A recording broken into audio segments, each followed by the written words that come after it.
Objetivos de Desarrollo Sostenible.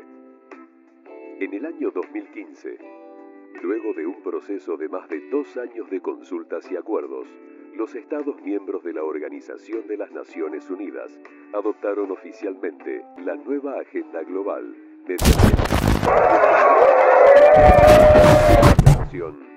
Transformar nuestro mundo, la Agenda 2030 para el Desarrollo Sostenible, con la cual se pretende dar continuidad y profundizar la iniciativa Los Objetivos de Desarrollo de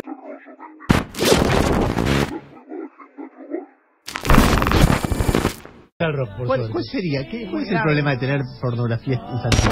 que culminó en diciembre de 2015. La nueva agenda consta de 17 Objetivos de Desarrollo Sostenible. Me llamas Manuel desde ahora me llamarás Verónica. Siéntete libre. O sea que os jodéis. Seguirá destinado a vuestras hijas, a vuestras hijas y no podéis gestionar para impedirlo. 1. Fin de la pobreza. 2. Hambre cero. 3. Salud y bienestar. 4. Educación de calidad. 5. Igualdad de género. 6. 13. Adoctrinamiento. 17. Globalismo. Cosas para... Desde siempre, la idea o la histeria colectiva de la humanidad sobre que se puede dar la posibilidad de un nuevo orden mundial, ese final en el que la libertad, la identidad y el patriotismo se extinguen por completo, y damos paso a una era de unificación en la que te amoldas a las reglas del juego, o serás marginado del colectivo mundial, como si de un holocausto se tratara. Pero como una entidad unificada con todos los gobiernos pueden marginar a un puñado de personas del colectivo mundial, si no las puedes apartar del mismo ya que todos somos parte de un mismo mundo? Bueno, creo que es bastante claro. El mundo es un sitio habitado en el que todos no pueden estar de acuerdo con todo, siempre habrá crispación en diversos ámbitos, acciones y temas a tratar. Matar gente no es algo que consideremos humano y mucho menos si alguien no estaba de acuerdo contigo, ya que viola el derecho a la vida, por tanto y demás se considera un acto aborrecible y sancionable por el bien de los derechos humanos. Pero ¿qué pasa si todo se centraliza en una entidad que básicamente se pasa por los huevos todos estos derechos básicos del ser humano? Y encima tiene el control de los gobiernos, las empresas y la población. Pues, en ese punto, no se puede hacer mucho, ya que como dije, o estás con ellos, o perderás el derecho a vivir. Nadie puede refutar, nadie puede opinar, ninguna entidad autónoma pública puede garantizar derechos a su propio país de origen, porque todo estará unificado, todo será relativo, no habrá libertad, no habrán religiones, no habrá patriotismo, no habrá familia, no habrá razón. Lo único que existirá es globalismo.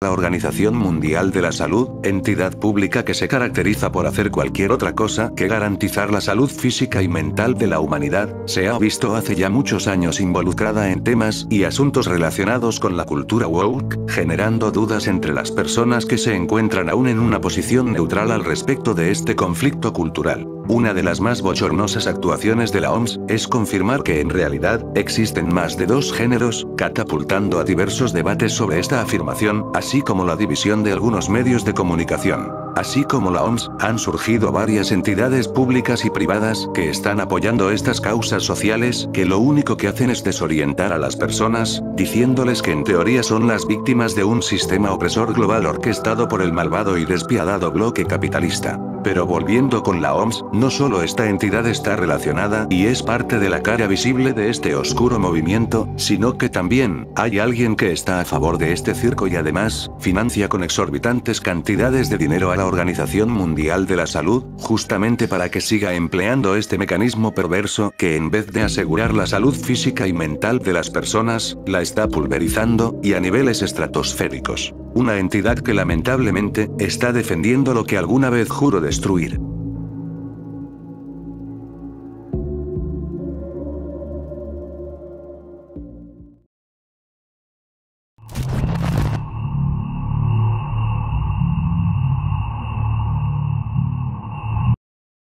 Bill Gates, creo que la pregunta que todos nos hacemos en estos tiempos es, ¿en qué tema masivamente relevante e importante para la humanidad no está?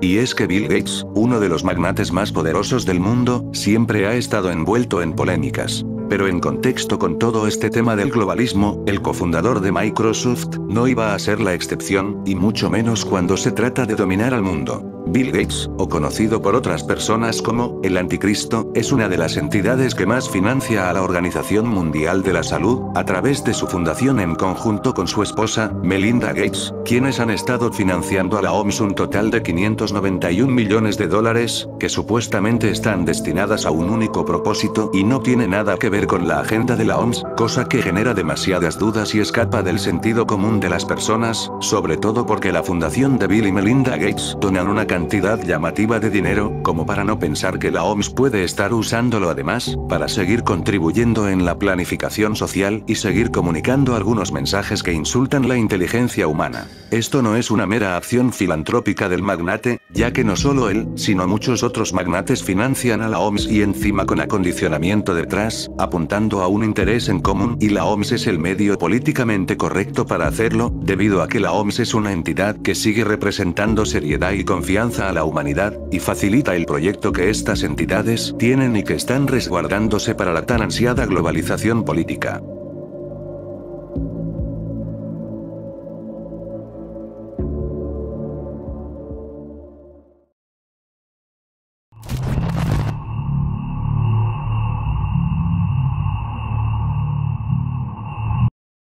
La batalla cultural es un enfrentamiento de ideas entre la nueva izquierda contra la nueva derecha, en la que básicamente la nueva derecha se encarga de desmentir todos los temas adueñados por la minoría de la sociedad, con el fin de fomentar el razonamiento, el pensamiento crítico, el sentido común, la lucidez, la verdad absoluta, la real diversidad, y la libertad, diseñada en base a argumentos fácticos, y pruebas empíricas de diversos campos como la política, economía, biología, etc. De igual manera, la nueva izquierda se las arregló para llegar de una manera más efectiva a estas minorías, vendiéndoles el cuento de que son oprimidos por la mayoría de la sociedad, incitándolos a rebelarse contra el sistema y actuar en forma de protestas con el fin de que el mismo sistema haga caso a sus plegarias y concluyan con un cambio que haga que toda la humanidad viva en igualdad y diversidad.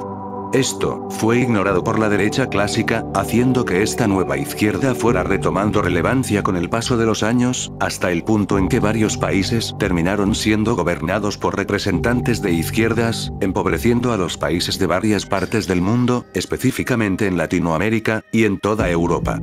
Hoy en día, esta tendencia ha ido cambiando gracias a las fuerzas del cielo, logrando que varias personalidades que mucha gente no conocía tuviesen la relevancia necesaria para llegar a convertirse en presidente. Estamos hablando del caso de Javier Milei, alguien que nadie tomaba en serio, pero con el paso de los años se fue convirtiendo en una fuerza de esperanza y transparencia para la población argentina, y no fue sino hasta 2023 que Milei pudo consagrarse en las elecciones presidenciales, y así, dar inicio a nivel mundial lo que conoceríamos como nueva derecha. Así como Milei hay muchos ejemplos más de representantes con ideas libertarias, y poco a poco van a ir equilibrando la balanza, aunque esto está en niveles posteriores.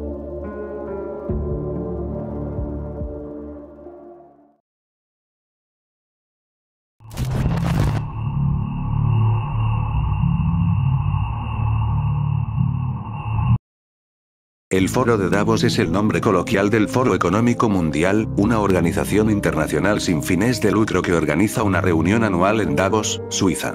Este evento reúne a líderes de diversos sectores, como políticos, empresarios, académicos, filántropos y representantes de organizaciones internacionales, para discutir temas globales relevantes, como economía, medio ambiente, tecnología, salud y políticas públicas. El Foro de Davos ha sido objeto de diversas polémicas y teorías debido a su naturaleza elitista y a la percepción de que es un espacio donde una élite global toma decisiones que afectan a todo el mundo, a menudo sin transparencia o representación democrática. Algunas de las acusaciones hechas por la gente en contra del Foro de Davos son sobre el Gran Reset de 2020, gobierno mundial en la sombra, control de la población y tecnología y vigilancia. Gracias al nacimiento de la nueva derecha, se han desmenuzado pistas sobre las verdaderas metas del Foro de Davos, inclinándose más a la teoría de que esta entidad es un espacio en el que los grandes empresarios se reúnen para construir un plan para lograr centralizar el poder político y económico con el morboso y lúgubre fin de controlar a la sociedad, pero para eso necesitan completar ciertos objetivos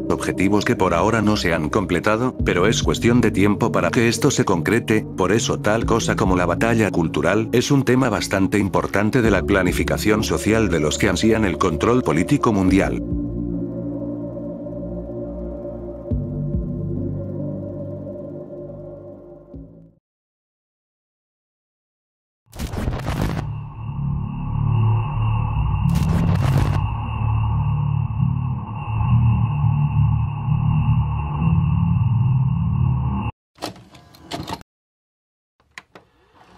George Soros es un multimillonario, es una de las personas más ricas del mundo, es muy famoso por haber quebrado la libra esterlina en el año 92, si mal no recuerdo. Y George Soros ya ha venido inyectando más de 32.000 millones de dólares. Estamos hablando del PBI de algún país de Centroamérica, 32.000 millones de dólares de su fortuna personal en estas causas. Ahora, cuando uno lee los libros de Soros, que yo lo he tenido que hacer para escribir este libro, vos lees cosas que son tremendas. Por ejemplo, él se ha definido como la conciencia del mundo. Que lo pida. Él dice, yo aspiro a ser la conciencia del mundo. No, son millonarios literal, jugando a ser Dios. Cita. Te voy ahora por ese lado. Ha dicho también en uno de sus libros algo así como, en algún momento pensé que creerme Dios era problemático. Ahora debo decir que lo estoy disfrutando. George Soros es una figura destacada en el ámbito financiero, político y filantrópico. Su influencia global, combinada con su activismo, lo ha convertido en una figura polarizadora y en el centro de múltiples polémicas y teorías de conspiración. En cuanto a las polémicas que lo acompañan, se sabe que el empresario financia movimientos prodemocráticos, lo que le ha valido tanto admiración como críticas. Ha apoyado causas como los derechos de los refugiados, la reforma del sistema de justicia penal y el cambio climático. Líderes como Viktor Orbán, primer ministro de Hungría, y Donald Trump han acusado a Soros de financiar protestas y movimientos para desestabilizar sus gobiernos. Se afirma que Soros busca establecer un gobierno mundial a través de su financiación de movimientos progresistas y globalistas. Se le ha acusado de financiar protestas como las del movimiento Black Lives Matter o las marchas feministas, alegando que está detrás de desestabilizaciones organizadas.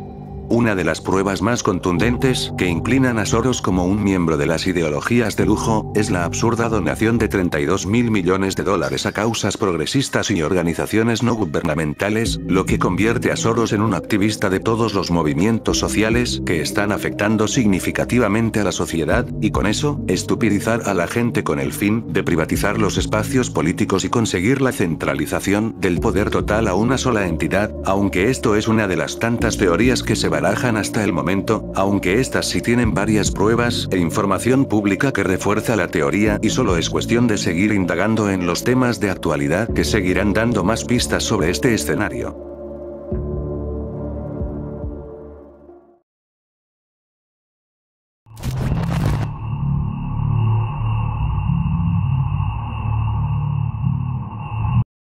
La Agenda de Lujo es un plan de acción global adoptado por los Estados miembros de la Organización de las Naciones Unidas en 2015.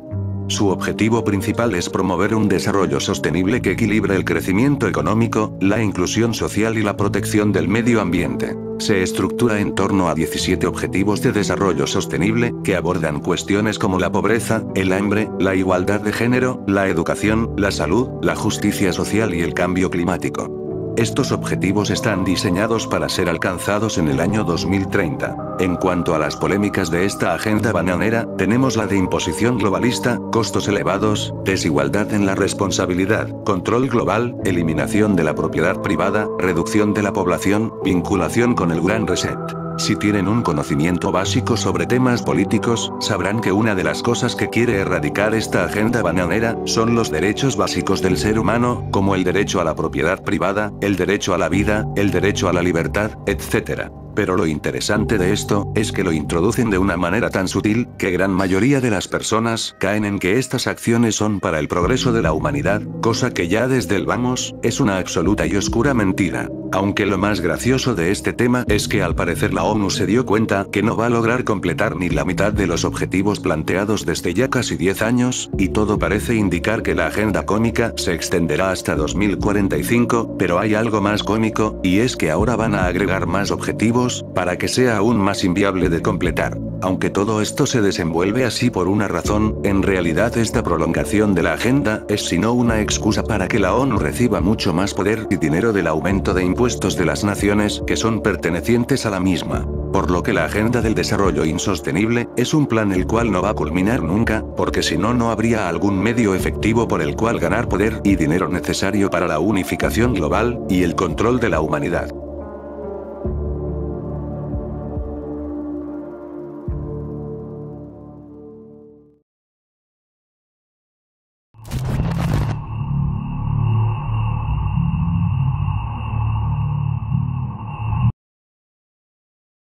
La nueva derecha, o conocida también por la oposición como extrema derecha, es un bloque alternativo y fresco proveniente de la clásica derecha, cuya finalidad es velar por la vida, la libertad, y la propiedad privada del ser humano, entre otros derechos más.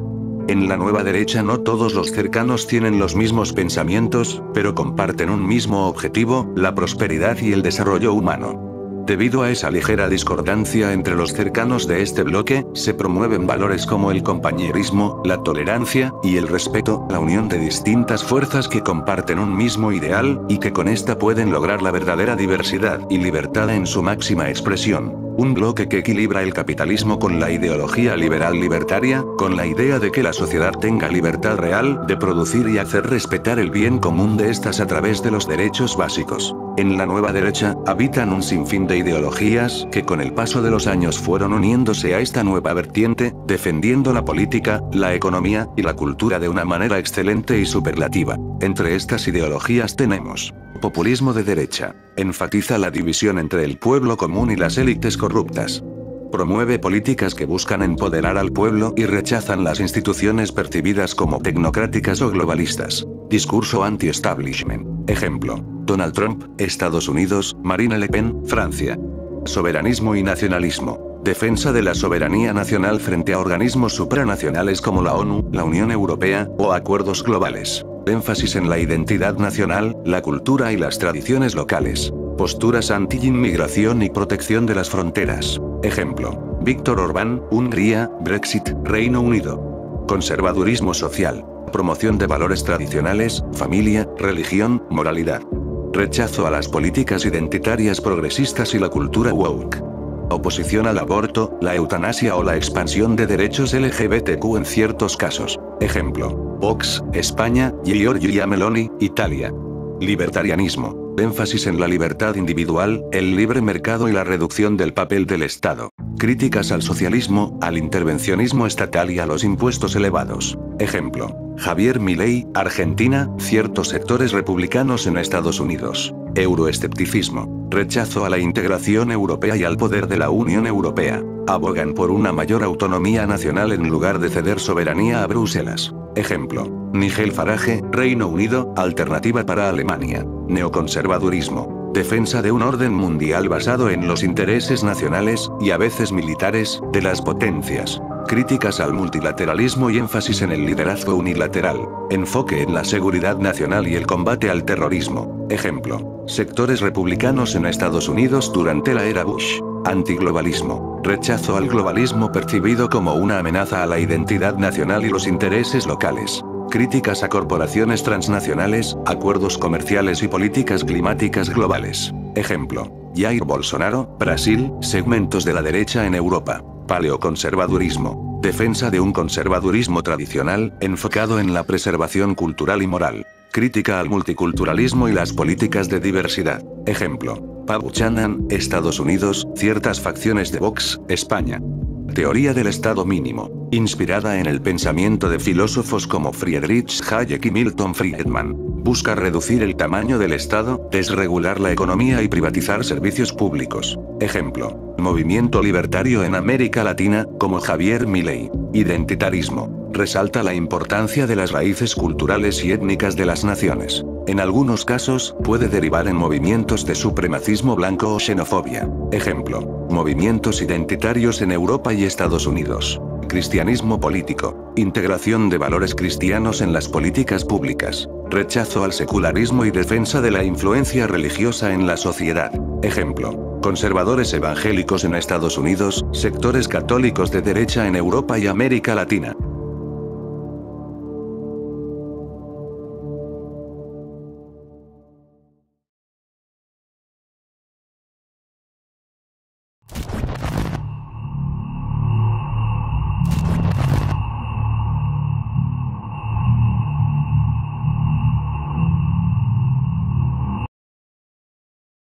La nueva izquierda, o conocida también por la oposición como ideologías de lujo, es un bloque antihumanista que surgió a raíz de la caída de la clásica izquierda, donde buscan imponer la mismidad, el egoísmo, el resentimiento social, la miseria, el elitismo, el globalismo, satanismo, condenar la libertad, la vida y la propiedad privada, la privatización política, la decadencia moral, ética y cultural, la relatividad de los valores, etc. La nueva izquierda, aunque defendida por seguidores idiotizados, goza de unos líderes que no son para nada estúpidos, y han sabido expandir estas ideologías a lo largo del mundo, corrompiendo a las sociedades de varios continentes, adentrándose en las minorías de cada país, para llenarles la cabeza de falsas ideas de empoderamiento, ocasionando que se creen movimientos socioculturales que buscan el reconocimiento de estas minorías, contagiando a muchas más personas que tenían una opinión política o un pensamiento crítico débil, y volviéndolas parte de esta comunidad. Prácticamente, lo que buscan los líderes de la nueva izquierda, es estupidizar a la totalidad de las personas, para que se puedan emplear políticas mucho más acordes con sus objetivos, centralizando el poder a una sola entidad y quitándole identidad a la humanidad y al país su soberanía. Es obvio que este tipo de gobiernos son sencillamente repulsivos y lúgubres, pero el problema es que esto lo cubren sensacionalmente en una capa de progresismo, un velo multicolor que esconde los verdaderos intereses de los que promueven este tipo de movimientos. Por eso es muy importante para ellos cultivar y diseñar a la generación idiota, para que estos se vuelven en una suerte de ganado, en el que sacrifican su libertad a costa de su comodidad.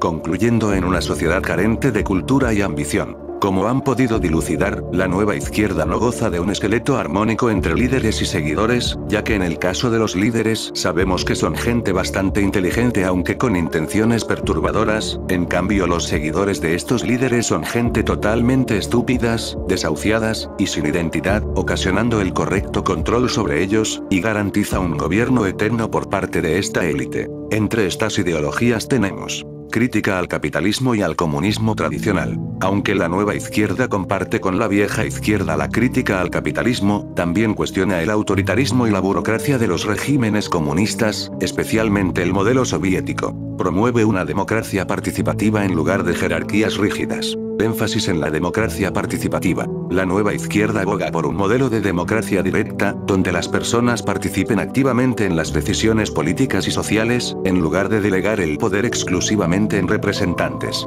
Derechos civiles y justicia social. La lucha contra el racismo, el sexismo, la discriminación por orientación sexual y otras formas de opresión estructural es central. Apoyan los movimientos feministas, de liberación LGBTQ, y de defensa de las minorías étnicas y culturales. Ecologismo. A diferencia de la vieja izquierda, que a menudo priorizó el desarrollo industrial, la nueva izquierda integra la defensa del medio ambiente como un eje fundamental. Se relaciona con movimientos verdes y la lucha contra el cambio climático. Pacifismo y antiimperialismo. Rechazan el militarismo y las guerras promovidas por las potencias, particularmente la intervención de Estados Unidos en conflictos como Vietnam. Denuncian el colonialismo y neocolonialismo, apoyando los movimientos de liberación nacional en países del tercer mundo. teoría crítica y pensamiento posmoderno. Influida por corrientes filosóficas como la Escuela de Frankfurt, el postestructuralismo y el posmodernismo, la nueva izquierda cuestiona las estructuras de poder, la ideología dominante y los discursos hegemónicos.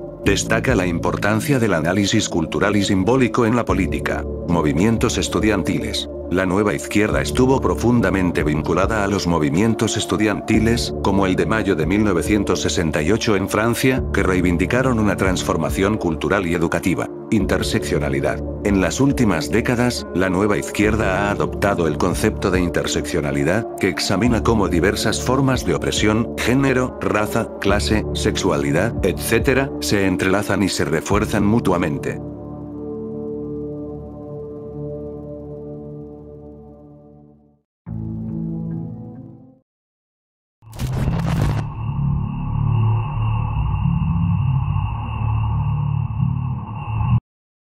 La Agenda 2015 es un título no oficial que hace alusión a los Objetivos de Desarrollo del Milenio, y que conoceríamos la mayoría más tarde como Agenda 2029+1. Básicamente, esta agenda no empezó a ciencia cierta en 2015, sino que ya se había desarrollado antes, más concretamente en el año 2000. Constaba de 8 objetivos como erradicar la pobreza extrema y el hambre, lograr la enseñanza primaria universal, promover la igualdad de género y empoderar a las mujeres, reducir la mortalidad infantil, mejorar la salud materna, combatir el SIDA, la malaria y otras enfermedades, garantizar la sostenibilidad del medio ambiente, y fomentar una alianza mundial para el desarrollo.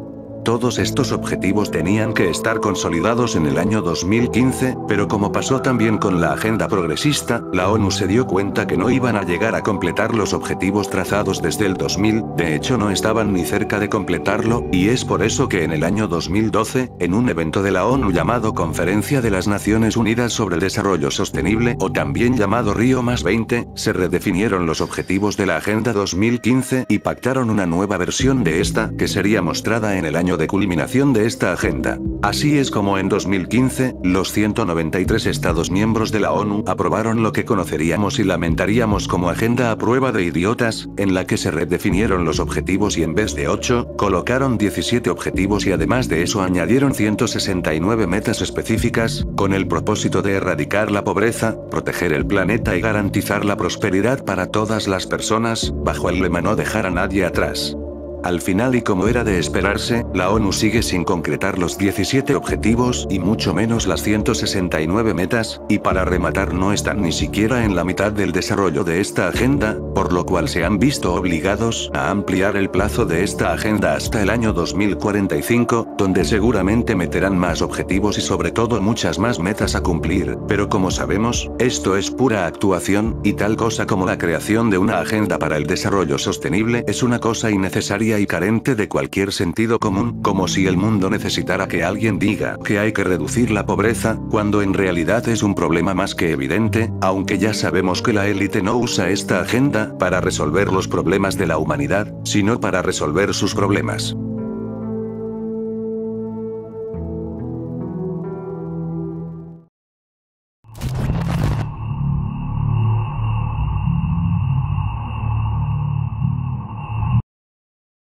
Todos sabemos de sobra que antes de Internet, era mucho más fácil ocultar información a la humanidad, y si se llegaba a revelar era mucho más fácil desmentirla ante los ojos de la sociedad. Pero como aquella frase que todos alguna vez escuchamos, nada dura para siempre, y en estos tiempos, y gracias al Internet, es que los usuarios han podido indagar sobre temas bastante delicados que hace muchos años cualquier persona daría lo que fuera por siquiera visualizarla. Pero, ¿esto es un don o una maldición? Por una parte, los usuarios podemos hacer justicia en contra de los actos más depravados y vomitivos hechos y por hacer de una parte aunque diminuta, muy poderosa de la humanidad.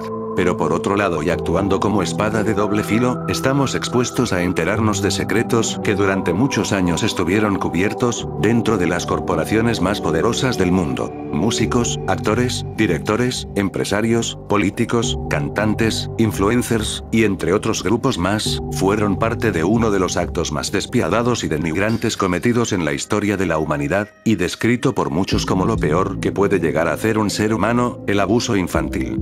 Desde Epstein hasta Diddy, desde Hollywood hasta Disney, todos son parte de la misma comunidad cloacal y pútrida que han estado ocultándole al mundo sus más morbosos actos que ahora están expuestos y a merced del juicio de todos los seres humanos. Lo más oscuro de todo este circo infernal inventado por las mentes más enfermas de la humanidad, es que cosas como la moral, la ética, la familia, el respeto, y los valores, están perdiendo cada vez más fuerza en todo el mundo, porque una vez que estos tipos llegan al poder y se convierten en millonarios, con dinero a disposición, según ellos, todo es posible. Sucesos que se están viendo muy a menudo hoy en día, entre personas cotidianas que aprovechan ciertos movimientos puestos por los gobiernos progresistas, para cometer sus más blasfemos actos, pero a estos líderes, seres que en teoría velan por la diversidad y por la paz de la humanidad, ante estos actos, no hacen absolutamente nada. Es por eso que tal cosa como la nueva izquierda, es una marea de brea inundando el alma de las personas y degenerándolas a tal punto que pierden su propia humanidad.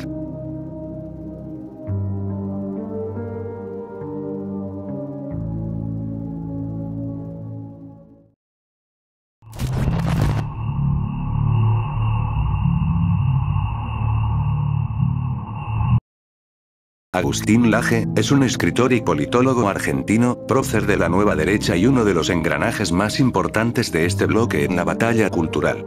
Catalogado por la oposición como antifeminista, homofóbico y falso libertario, Agustín Laje se embarcó en una odisea épica en busca de culturizar a la gente y fomentar los valores y el sentido común de las personas que están idiotizadas por esta nueva izquierda.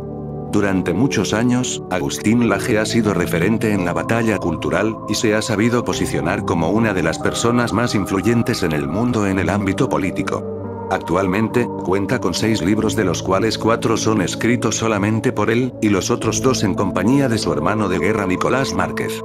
Todos los libros recibieron buenas críticas tanto por los críticos como los lectores. Entre la carrera de escritor de Agustín Laje se encuentran Los mitos setentistas, Mentiras fundamentales sobre la década del 70, Cuando el relato es una farsa, El libro negro de la nueva izquierda, La batalla cultural, Reflexiones críticas para una nueva derecha, Generación idiota, Una crítica al adolescentrismo y globalismo, Ingeniería social y control total en el siglo XXI. Todos estos libros, según muchos seguidores de Agustín Laje, son el pilar para entender estas grandes mentiras impuestas por las élites que buscan gobernar este mundo, así como el despertar fundamental para poder defender la libertad y descodificar los mensajes banales característicos del progresismo. Mientras estás viendo este video, Agustín Laje está plasmando maestría en diversos países hispanos, con el objetivo de recobrar la identidad, la libertad, la familia y el patriotismo de las personas para luego plantar cara al enemigo definitivo, el globalismo.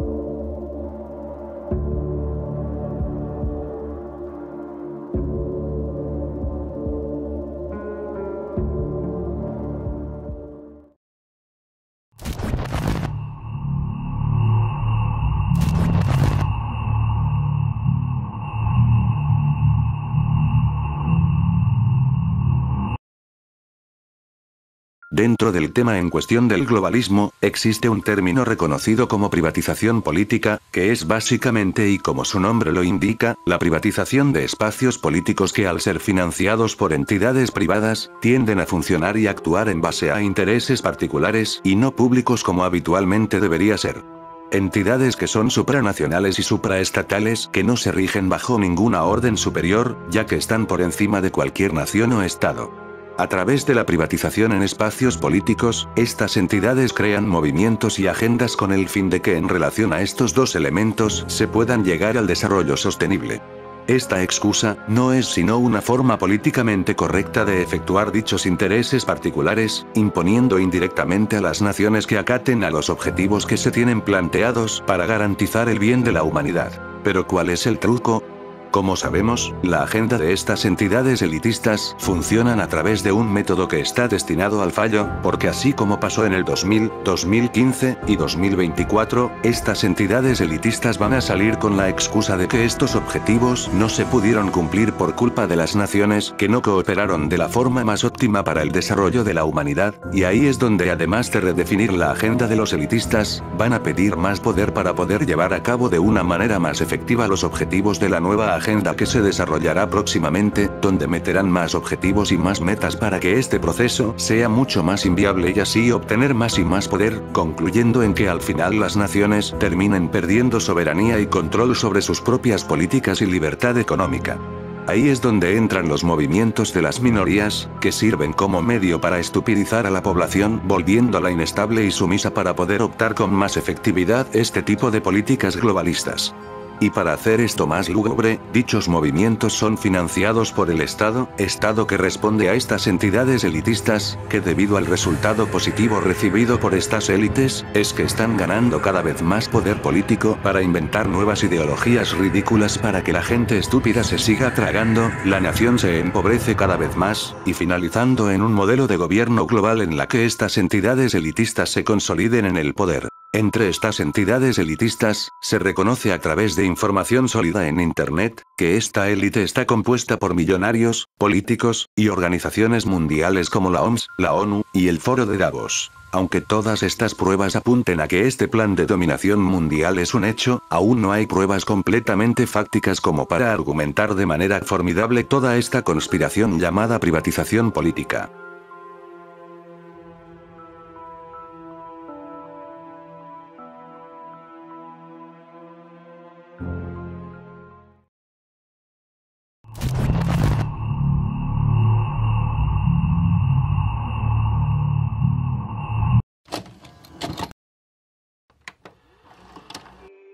¿Por qué carajo nada de lo que defienden no es mega satánico, boludo? Esta me la guardé para el final, pero con las luces.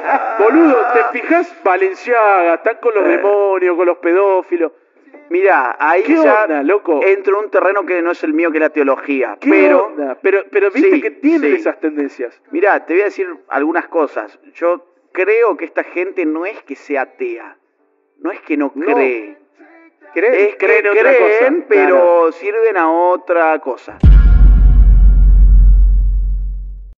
Las creencias son para muchas personas un faro que ilumina y da sentido al ser humano para que camine y actúe de manera consecuente con sus actos, ya que al momento en que deje este mundo, tenga la certeza que a raíz de sus buenas acciones logre trascender a un plano espiritual en el que podrá descansar y convertirse en un ser eterno. Durante varios siglos, las creencias han servido en la sociedad como un regulador moral, un sentimiento que desplaza al ser humano hacia un momento de lucidez en el que reconsidera ciertas decisiones y a raíz de eso, vuelve a actuar en base a los valores, la vida, y la familia. Las creencias a lo largo de la historia han construido hasta el día de hoy un núcleo bastante fuerte en los hogares de todas las familias de la humanidad, por tanto y demás ha creado en varias sociedades la importancia de la moral, los buenos actos, la familia, los valores, la vida, y la verdad, para poder progresar no solo a nivel económico y social, sino también a nivel espiritual para poder alcanzar la trascendencia al plano en el que dicha creencia basa en sus escritos. En pleno siglo XXI, estas creencias han sido minimizadas y desechadas por muchas personas a lo largo de los años, hasta el punto en que la gente prefiere entregar su fe a un modelo de pensamiento más fáctico y empírico como lo es la ciencia, otros se posicionan en un pensamiento más agnóstico y no descartan tanto el origen de uno como del otro, pero hay algunos que si bien sí creen en un ser omnipotente, omnisciente y omnipresente, prefieren posicionarse al otro lado de la historia, prefieren entregar su fe a una fuerza que escapa de cualquier tipo de paz y más bien busca incitar lo más bizarro y oscuro del ser humano. Empezando a manifestarse en grupos de minorías secretas ante la vista de la sociedad, luego expandiéndose en forma de entidades públicas, pero aún conservando un ambiente de elitismo, hasta transformarse en una forma de vida al alcance de todas las personas sin necesidad de ocultarse ante la vista de los creyentes de todas las religiones existentes, una religión que en estos tiempos ha alcanzado un nivel de influencia tan alto, que la esencia de la misma guarda reposo entre las corporaciones más poderosas del mundo, lugares donde la élite ha encontrado un reconfortante espacio en el que pueden cometer sus más retorcidos actos, actos que van mucho más allá del placer sexual. Entre todas estas corporaciones de cine, música, etc., habitan grupos elitistas que también responden a las mismas de las que hemos estado hablando en este video, grupos que se encargan de hacer cumplir parte de la planificación social impuesta por los que ansían el dominio global. ¿Te has dado cuenta que la agenda de la ONU, así como las manifestaciones progresistas, y el Foro de Davos, no hablan en ningún momento de Dios, patria o familia? ¿Tienes idea de por qué hay más entidades cristianas y católicas que se están uniendo a las normativas de esta agenda en el cual no promueve ningún tipo de creencia?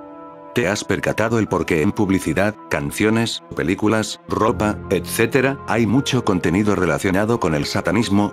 En la actualidad, este tipo de corrientes ha construido y plasmado un ambiente de aceptación por parte de la sociedad, inclinando progresivamente a la gente a decantarse por una ideología más sectaria que se acomode a sus renovadas preferencias a raíz del constante estímulo satanista de diversos medios.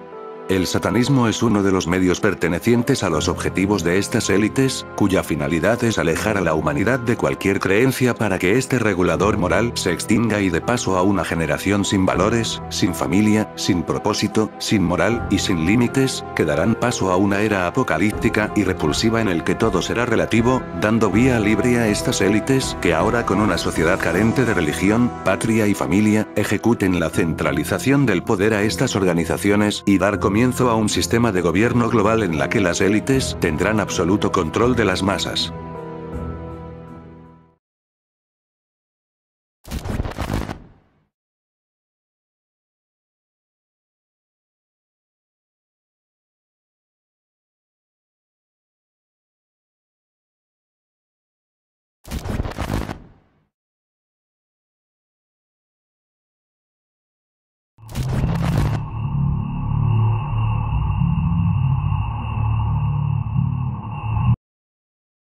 El Tridente de la Libertad, es un título atribuido recientemente a los 3 líderes que defienden las ideas de la libertad en sus respectivos países y siendo el faro de esperanza de la nueva derecha a nivel mundial. Este tridente está conformado por Javier Milei, presidente de Argentina, Donald Trump, presidente de Estados Unidos, y Nayib Bukele, presidente de El Salvador.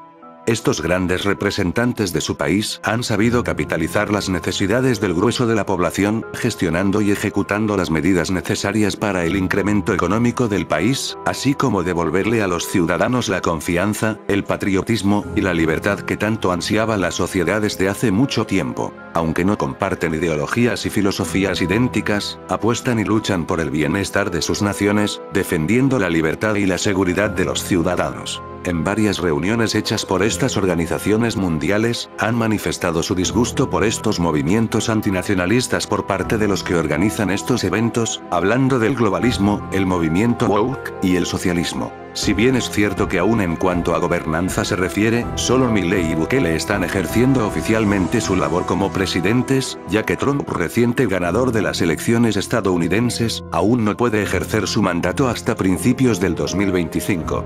Y en cuanto a la vertiente política, tanto Milei como Trump son considerados de la nueva derecha, en cambio Bukele parece no inclinarse por la izquierda o por la derecha, sino que responde ante las necesidades de la población salvadoreña. Aunque muchos seguidores de la nueva derecha incluyen a Bukele como miembro y ejemplo de este bloque, estos 3 líderes de la libertad son la clave y el pilar para que esta tendencia globalista se extinga por completo y den paso a una era de prosperidad política, económica y social en todo el mundo, construyendo y trayendo de vuelta lo que alguna vez nos hizo grandes como humanidad.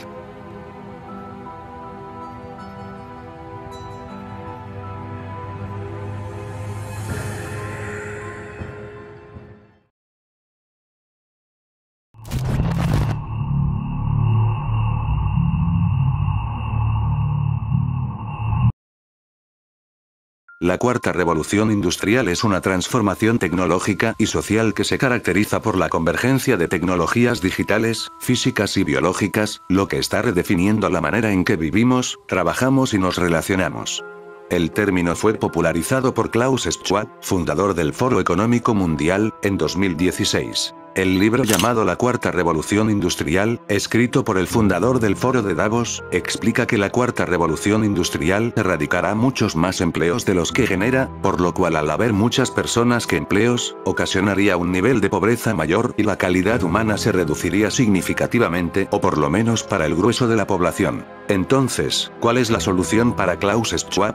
Verán, para solventar este problema significativamente grande, estas entidades mundiales introducirían 2 soluciones a este problema que vendrá a futuro. El primero es integrar en la población un salario básico universal, para evitar una revolución futura, pero la pregunta es, ¿y cómo se solventa este salario básico universal?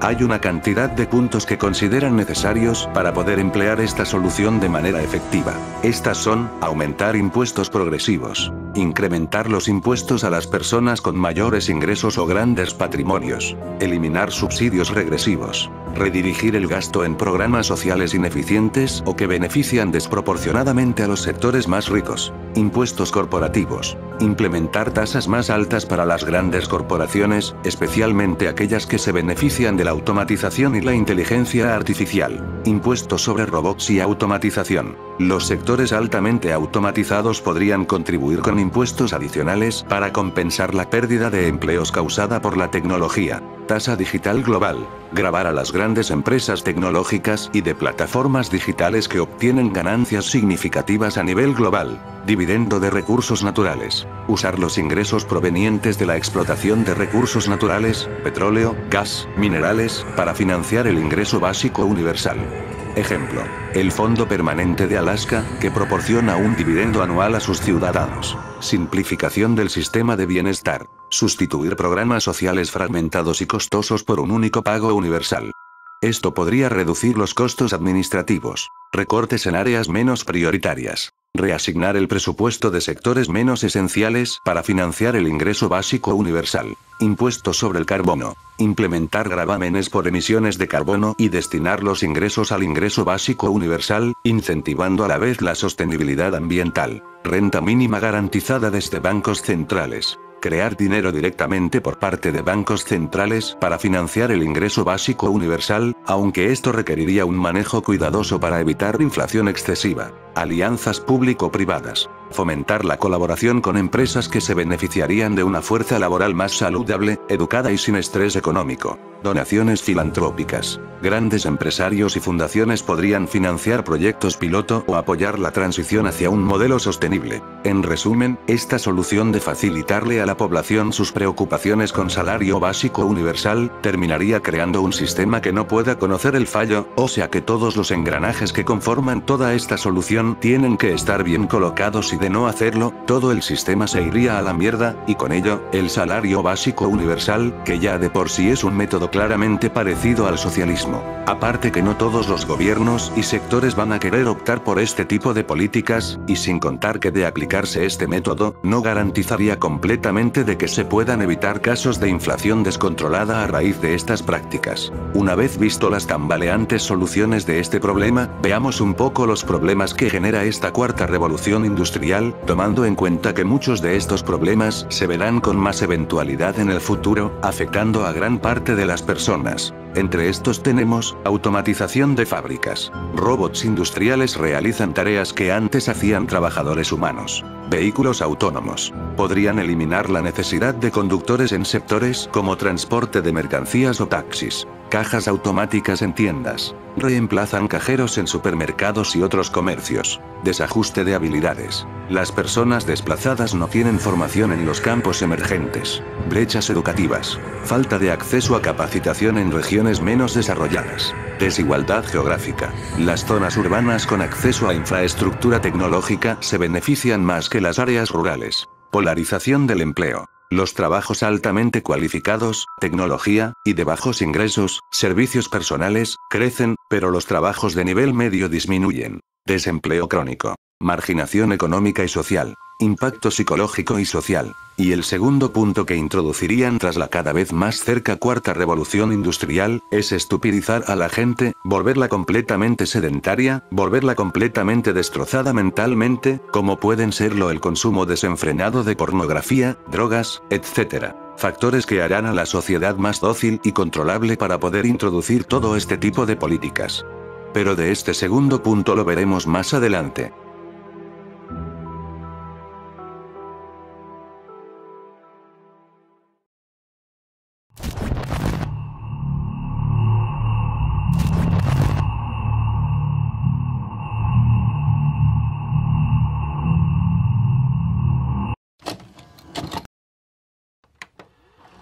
Cuando vos ves el resultado, y vuelvo al inicio de este diálogo, tenés España.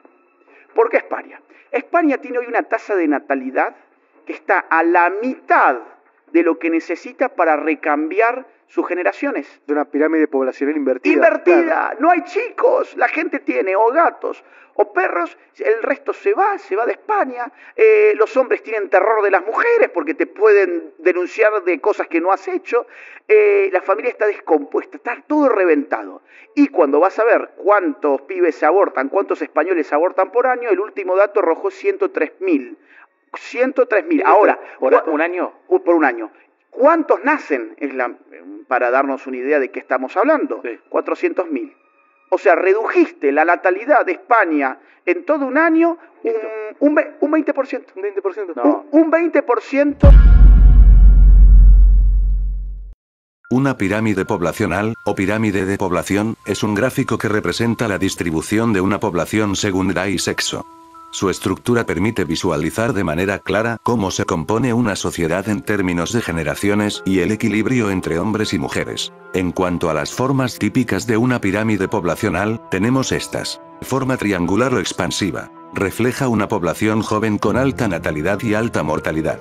Es común en países en desarrollo. Forma de campana o estacionaria. Indica un equilibrio entre las tasas de natalidad y mortalidad. Es típica de países con crecimiento poblacional lento. Forma de urna o regresiva. Muestra una población envejecida, con baja natalidad.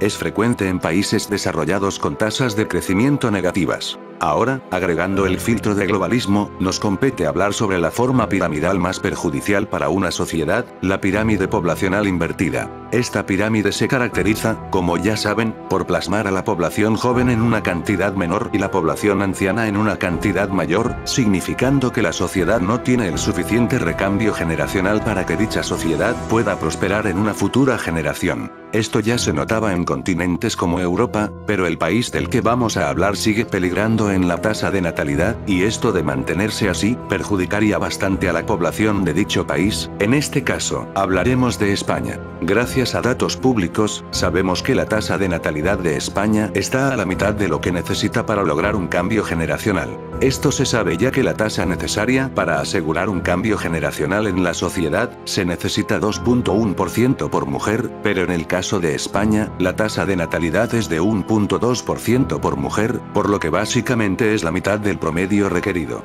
Eso sin contar que la cifra total de abortos cometidos durante el año 2023 fue de 103.097, y también, la cifra total de nacimientos en España durante el año 2023 fue de 322.075, lo que quiere decir que se redujo la población a un 20% en España, porcentaje realmente perjudicial para la prosperidad de la población y de generaciones futuras. Pero esta estadística decadente que arrastra la sociedad española, no es por mera casualidad, ya que aparte de darse situaciones laborales y económicas que impiden el nacimiento de nuevas generaciones, una de las cosas que más ha condenado y llevado a España a esta situación, son los movimientos progresistas, quienes financiados por el circo de Pedro Sánchez, han hecho que estas ideologías de lujo convirtieran a España en una suerte de jungla de concreto.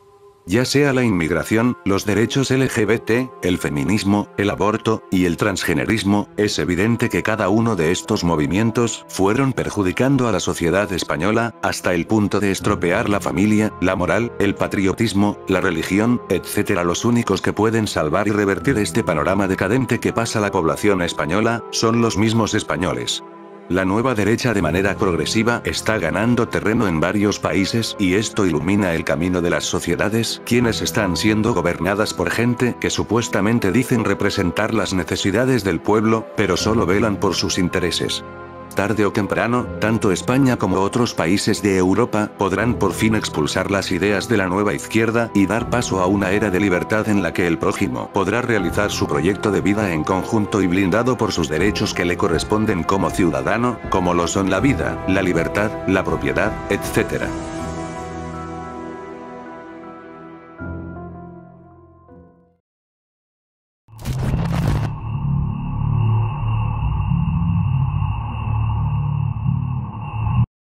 Milton Friedman fue un economista estadounidense de gran influencia y una figura destacada en el pensamiento económico del siglo XX. Es conocido por su defensa del capitalismo de libre mercado, el monetarismo y su postura a favor de una intervención gubernamental limitada en la economía. Sus ideas y teorías han tenido un impacto duradero en la economía y las políticas públicas. Milton Friedman, como buen defensor del capitalismo, visionaba ya desde muchos años atrás que se empezaba a hablar de un tema que amenazaba la libertad del ser humano, ya que se cuajaba la idea de que las empresas no solamente tenían que involucrarse en temas económicos, sino que también tienen que expandirse en espacios políticos, de ahí el por qué en el lejano año de 1970, publicó un artículo en la revista The New York Times, donde llevaba como título, "La responsabilidad social de los negocios es aumentar sus ganancias". Y seguro te estarás preguntando, ¿por qué Milton Friedman puso ese título tan obvio? Pues, como les había dicho al principio, Milton Friedman era un visionario en su época, y sabía que los millonarios estaban romantizando la idea de que debían reflejar el poder de su capital a través de la política, estableciendo un sistema de gobernanza global. Milton Friedman argumentaba que los únicos objetivos de las empresas era beneficiar y cumplir las necesidades de los clientes, con mejores bienes a mejores precios, catapultando así la economía de un país. Ya que de intervenir entidades privatizadas en espacios políticos, tendrían un control incuestionable e inauditable sobre todas las naciones y sus estados, y que a través de agendas impuestas por las personas que conforman estas entidades privatizadas, introducirlas a través de las entidades burocráticas de cada nación, para que las apliquen en estas, y así comiencen a fragmentar a la población. Por lo que Milton Friedman se vio obligado a concientizar a la gente sobre este posible escenario que en esa época se tomaba como una simple conspiración, ya que aún no se suscitarían indicios que en la actualidad se ven escandalosamente, y lo peor es que de manera inconsciente lo estamos normalizando, atentando contra la soberanía de las naciones. Este artículo al parecer no tendría alguna respuesta que amenace lo que él exponía, hasta que en 1971, ocurrió el principio de lo que podríamos decir, el nacimiento de la conspiración contra el mundo libre.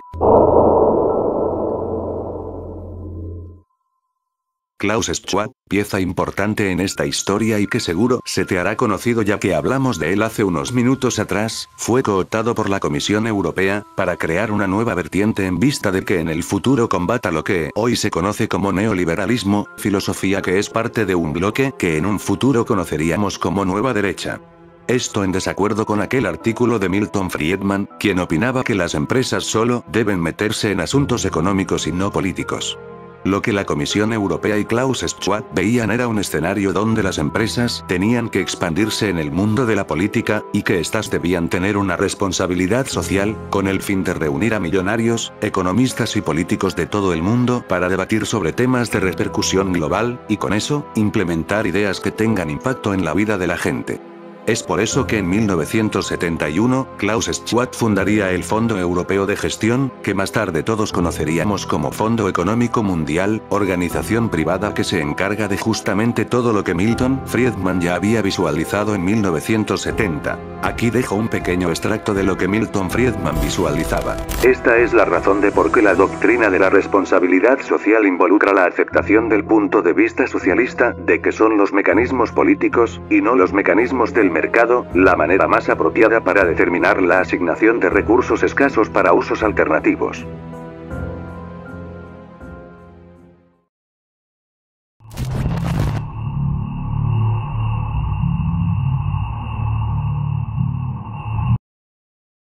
El 24 de septiembre, en el debate general, del 79º período de sesiones, de la Asamblea General de Naciones Unidas, Javier Milei, mostraría al mundo su primer discurso ante los mayores representantes de las naciones pertenecientes a la ONU, y como no podía esperarse de otra manera, Javier Milei, dio maestría en la Asamblea, defendiendo las ideas de la libertad, así como hablar de gran parte de la humanidad en el siglo XX, que estuvo sumida a principios de esta en caos y destrucción de proporciones cósmicas, para luego, recordarle a la ONU, que fueron ellos parte importante que hizo posible frenar este caos, y traerle al mundo por más de 70 años un período de paz, esperanza, y estabilidad económica al mundo. También, habló sobre cómo la ONU, abandonó su rol de pacificador, y empezó a corromperse debido a los nuevos dirigentes de esta organización, tomando la decisión de velar por los intereses particulares en vez de los de la humanidad. La agenda progresista, no se pudo salvar del discurso de Milei, y les restregó en la cara a toda la ONU, la estúpida idea de seguir financiando una agenda que siempre estuvo destinada a la incongruencia, ya que estas políticas solo restringen libertad a la sociedad y no dejan explotar todo el potencial de de estos, ya que la libertad plasma en la sociedad la capacidad de inventar y respetar el progreso de cada individuo con el fin de fomentar la prosperidad de la humanidad y formar al hombre nuevo.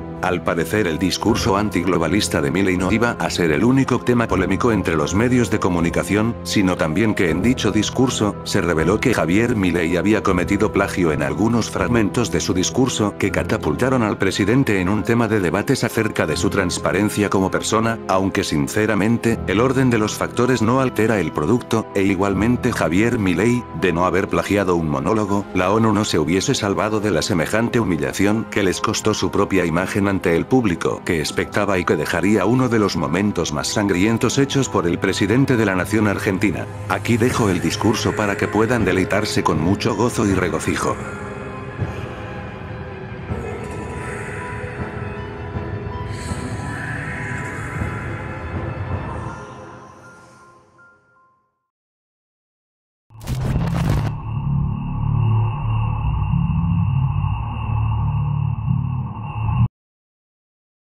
La planificación social es uno de los objetivos más primordiales de las organizaciones mundiales, que consiste en adoctrinar a la humanidad hacia un solo proyecto de vida, fomentando la igualdad en cualquier aspecto, la mismidad y la miseria. Esta agenda empieza con la localización de comunidades minoritarias dentro de una sociedad, con el fin de encontrarlas y venderles una idea de falsa opresión, incitando a estas comunidades a que voten por un partido presidencial que se va a cubrir, valorar y fomentar todos los privilegios que necesitan estas minorías, porque de manera conveniente les están diciendo a estas minorías que están siendo oprimidas, y que el sistema de gobierno imperante es la causa de toda esa opresión, y a raíz de esa inexistente opresión, los llena de falso empoderamiento con el fin de desestabilizar dicho gobierno, y así lograr que en las siguientes elecciones estos, que dicen apoyar la diversidad y el respeto, puedan llegar al poder. Pero esto es solo la punta del iceberg. Inmediatamente después de financiar movimientos sin algún tipo de causa coherente, lo siguiente es llevarlo a cualquier ámbito existente, ya sean películas, videojuegos, libros, charlas, conferencias, etc. Esto para que artistas, periodistas, influencers, etc. vayan atrayendo a mucha más gente a este tipo de movimientos, con el fin de que todo el mundo permita estas políticas que solo benefician a las clases sociales altas.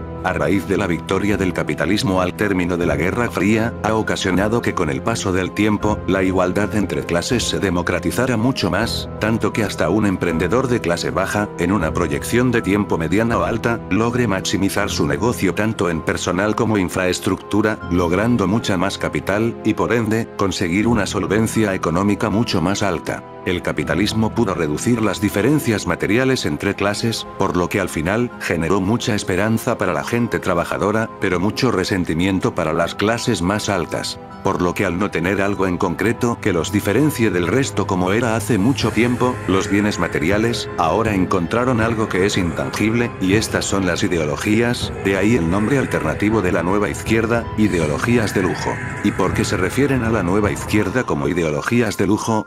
Porque estas ideas a la hora de llevarlas a la práctica, resultan muy poco beneficiosas y no resuelven ningún problema básico correspondiente al grueso de la población. Ninguna persona de clase baja y media piensa en si se autoperciben acorde con su cuerpo, y por eso están en una crisis de identidad en la que su sexo no corresponde con su manera de actuar. Ninguna persona de clase baja y media se preocupa por hablar de manera inclusiva para que las demás personas no se sientan mal y se tenga que ver obligadas a referirse a una persona desconocida por cómo se siente y no como realmente es. La preocupación real de las personas de clase baja y media tienen que ver con el trabajo, la comida, hogar, servicios básicos, seguridad, etc. A la mayoría de las personas no les interesa cómo se autoperciba alguien o cómo hay que hablarles, o si su amigo o vecino tiene la piel de un color o de otro. Los problemas del grueso de la población son radicalmente distintos a las necesidades de estas clases altas, que como ya dije, buscan diferenciarse del resto de la población a través de estas ideologías, porque da igual lo que le pase a la economía del país, estas clases sociales privilegiadas tienen la solvencia económica necesaria para no pasar ningún tipo de problemas, pero fíjate qué le pasa a las clases bajas y medias cuando la economía de un país se devalúa, la situación de estas realidades empeora y por ende, el país también. Ahora, después de estas dos agendas, viene la fase de degeneración moral. Hace muchos años se han estado financiando en el ámbito educativo, programas de educación sexual, para enseñarles a los niños la función del sistema reproductor, para evitar alguna enfermedad a raíz de la mala práctica de las personas. Pero esto no es lo malo es que en vez de enseñar información primordial al niño, le enseñan cómo tener sexo anal tanto heterosexual como homosexual.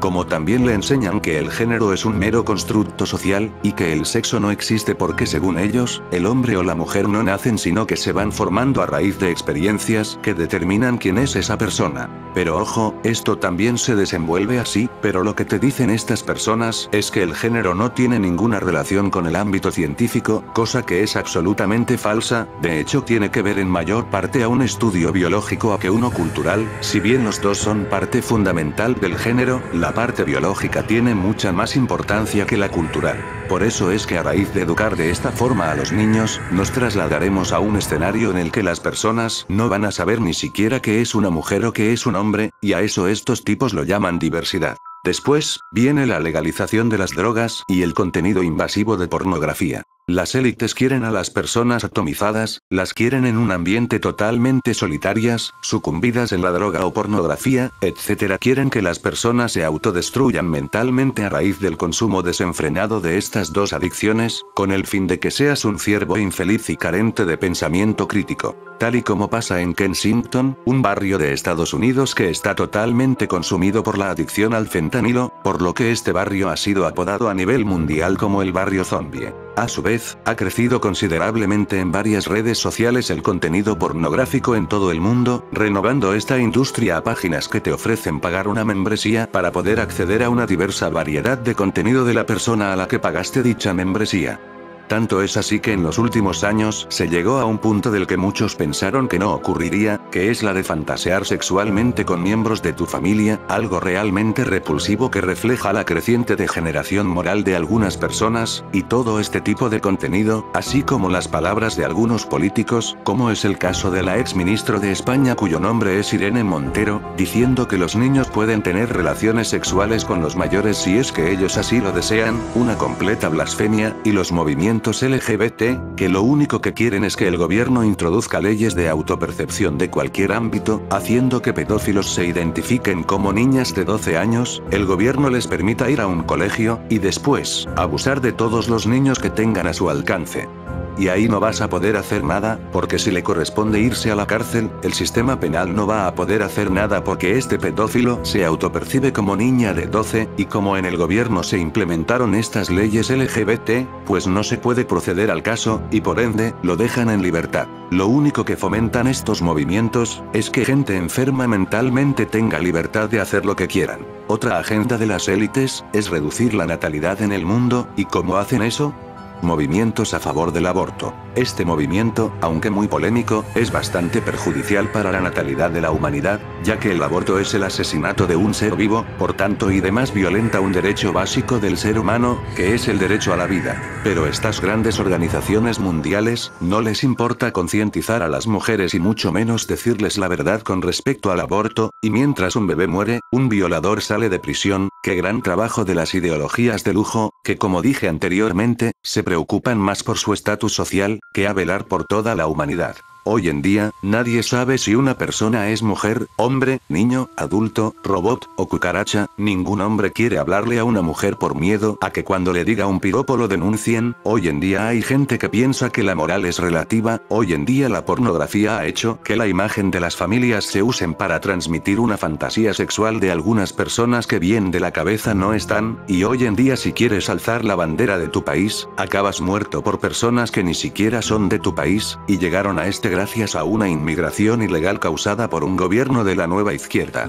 Todas estas agendas tienen el objetivo de convertir al hombre en un ser sin familia, sin valores, sin moral, sin descendencia, sin identidad, sin libertad y sin pensamiento crítico. En grandes rasgos, podríamos llamar esto como planificación social.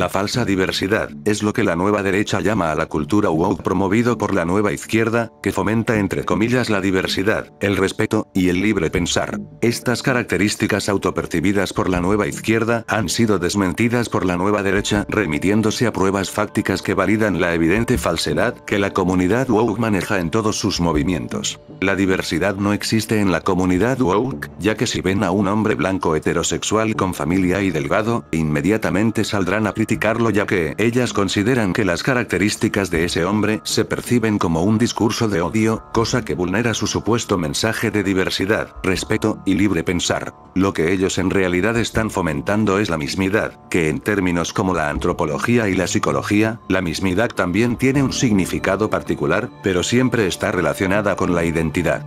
Por ejemplo, en antropología, la mismidad indica que la posibilidad de identificarse está enraizada en el dinamismo existencial del sujeto. Esto, en otras palabras, podría referir a que la autopercepción de una persona no conozca ningún tipo de hecho o prueba empírica e identificación de una persona que en muchos casos se determinan, con menos o más años, como animales o robots, se deba a su mero libre albedrío. Cosa que modifica todo lo impuesto por la humanidad, como por ejemplo, los colegios son instituciones educativas a las que van los niños y adolescentes, cuya edad sea entre 5 a 17, o hasta más en algunos casos de estudiantes que hayan repetido el ciclo escolar, pero que siempre han estado impuestos así, ya que por meras evidencias observables y hechos fácticos, se sabe que los colegios son para personas de edades considerablemente prematuras. Las veterinarias son centros de salud para mascotas, por lo que solo pueden ser atendidas todas las formas de vida que empíricamente se han demostrado con el paso del tiempo y que se califican como animales. Las pruebas CAPTCHA, esas que dicen presiona aquí si no eres un robot, y luego sale un ejercicio de imágenes que tienes que completar para que te dejen acceder a algún tipo de información que estabas indagando. Esto fue creado para que ningún robot no pueda acceder al CAPTCHA, debido a que no tienen la suficiente autonomía como para lograr pasar esta prueba. Lo que quiero decir, es que por más que te autopercibas como un niño de 14 años, no te da derecho a ir a un colegio, por más que te autopercibas como animal, no significa que debas ser atendido en un veterinario, y por más que te autopercibas como un robot, no te da derecho a quejarte con Google porque no puedes pasar el CAPTCHA, ya que no eres un humano. Y si tú muestras evidencias que desarticulan toda la falacia de la autopercepción, te tildan de homofóbico, gordofóbico, opresor, insensible, etc. Sin duda alguna, lo que se está viendo hoy en día en los movimientos woke, es sencillamente el arte de la mismidad.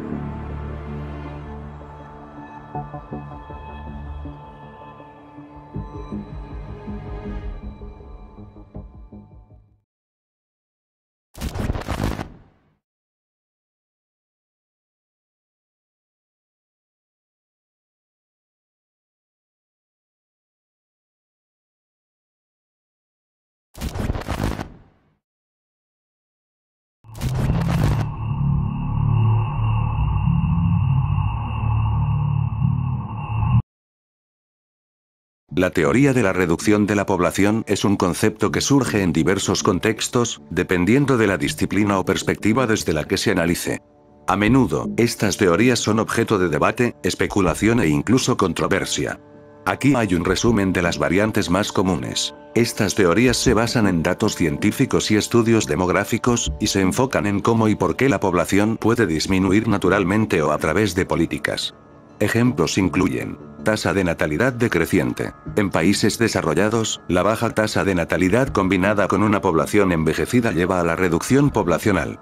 Ejemplo: Japón, Italia. Efectos de urbanización y modernización. Factores como la educación, la igualdad de género y el acceso a métodos anticonceptivos tienden a reducir la tasa de natalidad. Migración. En algunos países, la emigración masiva puede provocar una disminución poblacional. En este enfoque, la reducción de la población es vista como una solución para abordar problemas como el cambio climático, la sobreexplotación de recursos y la pérdida de biodiversidad.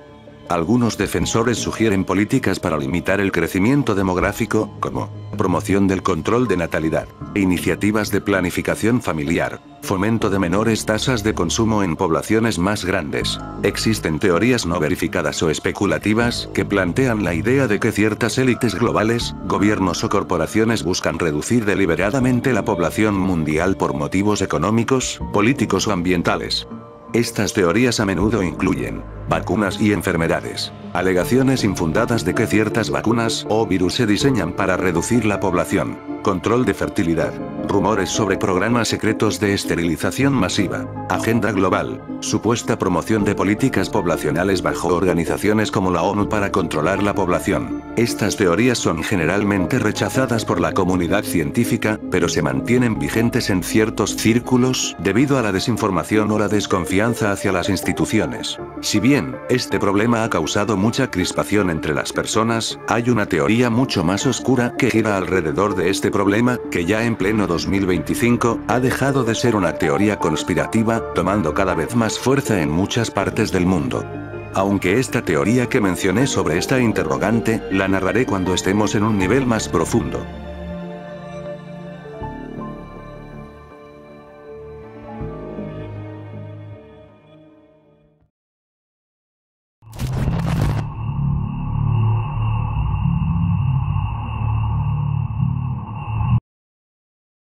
Las elecciones presidenciales de 2024 fueron una de las elecciones más épicas e importantes para la historia de la humanidad, ya que estamos hablando del que gobernará Estados Unidos los próximos 4 años, y con eso, la proyección política, económica y cultural de todo Occidente, ya que nos referimos a uno de los países, por no decir el país, más influyente de todo el mundo. En estas elecciones, los candidatos a la presidencia eran Kamala Harris, del Partido Demócrata, y Donald Trump, del Partido Republicano.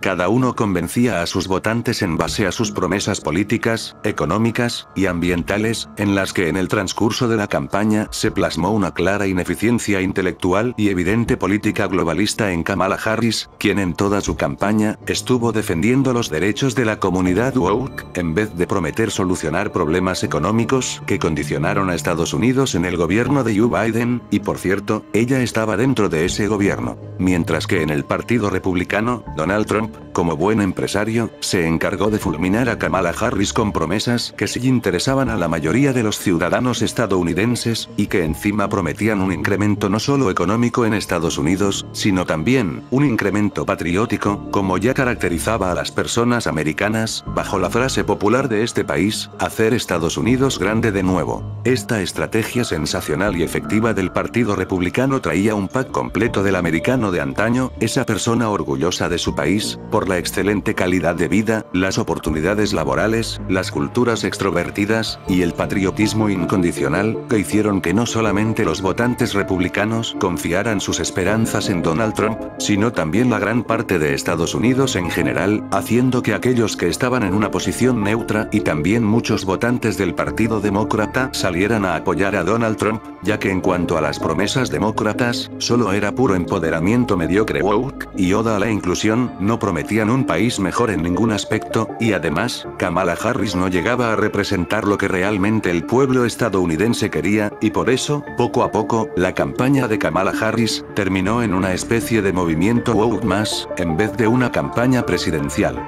En el segundo tramo de la campaña presidencial, en la que faltaba poco para que empiecen las elecciones, el Partido Demócrata mostró su verdadera cara, ya que conforme más se acercaba el día de las elecciones, iban perdiendo más y más voto popular, hasta que empezó un conjunto de estrategias sucias para ensuciar y de ser posible eliminar a Trump del juego, y catapultar la imagen de Kamala Harris, como una suerte de cohete, que a través de una historia de superación, hacer que los ciudadanos estadounidenses empaticen con ella. Y así como un cohete, que después de despegar no llega al espacio y por ende, se va a la mierda, así y de esta manera empezó a parecerse la estrategia de Kamala Harris, ya que dentro de su campaña había dicho que ella de chica trabajaba en un McDonald's, cosa que no fue cierta y terminó siendo desmentida por usuarios de internet, ya que esa foto sí es verídica, pero es de otra chica que trabajaba en ese McDonald's, y se encargaron de colocar una foto de Kamala Harris, para que pareciera que fuera ella quien trabaja en McDonald's. Aparte de también mostrar una deficiencia y poca formación política a la hora de dar discursos, necesitando en todo momento un teleprompter porque si no se quedaba en blanco, cosa totalmente bochornosa y cómica para los que llegaron a ver las charlas y conferencias de Kamala Harris. También, se encargó personalmente de denigrar al gobierno anterior de Trump, a base de mentiras tan superficiales, que bastaba con investigar 10 minutos para corroborar que eran mentiras, como por ejemplo que la economía en el gobierno de Trump fue mucho peor que en el gobierno gobierno de Biden, y que el control de inmigración de Trump fue muy opresivo y que en el gobierno de Biden fue más justo, cosa totalmente falsa, ya que sí es verdad de que Trump regulaba mucho más las inmigraciones en su gobierno, pero era necesario, ya que no vas a dejar entrar a cualquier persona al país el cual gobiernas. Aparte, Trump no era para nada opresivo en ese aspecto. Si tú cumplías con los requisitos necesarios como para poder acceder al país, podías hacerlo. En cambio, si no los tenías, pues no entrabas, por obvias razones. El gobierno de Biden fue tan pero tan justo, que hasta entró una inmensa cantidad de personas, de las cuales muchas de ellas solo vinieron a traer más delincuencia al país. De ahí porque un país no debe de permitir una política a favor de la inmigración ilegal, porque después pasa lo que pasó en varios países, como España, Francia y Perú. Después de hablar del panorama repulsivo y decadente del Partido Demócrata, pasemos al Partido Republicano. Mientras Kamala Harris y el Partido Demócrata estaban quemando las pocas neuronas que le quedaban para desestabilizar la campaña de Donald Trump, este mismo hacía lo que mejor sabe hacer, empatizar con la gente. Y entre charlas tras charlas por diferentes condados de Estados Unidos, entre promesa tras promesa, entre humillación tras humillación hacia Kamala Harris, el 13 de julio de 2024, durante un mitin político en Butler, Pensilvania, el expresidente de Estados Unidos y entonces candidato presidencial republicano, Donald Trump, sufrió un intento de asesinato. Un individuo identificado como Thomas Matthew Crooks, armado con un fusil tipo AR-15, abrió fuego durante el evento. Trump resultó herido en la oreja derecha, un asistente falleció y otros dos resultaron heridos. El atacante fue abatido por un francotirador del servicio secreto. En pleno atentado y mientras los guardaespaldas de Trump lo cubrían, Donald Trump se levantó y alzó el puño en señal de resistencia y determinación, representando así al Partido Republicano y revalorizando la imagen de Donald Trump a niveles superlativos, sepultando cada vez más a Kamala Harris. Y a colación de este tema, el 15 de septiembre de 2024, Donald Trump fue objeto de un segundo intento de asesinato mientras jugaba al golf en el Trump International Golf Club en West Palm Beach, Florida.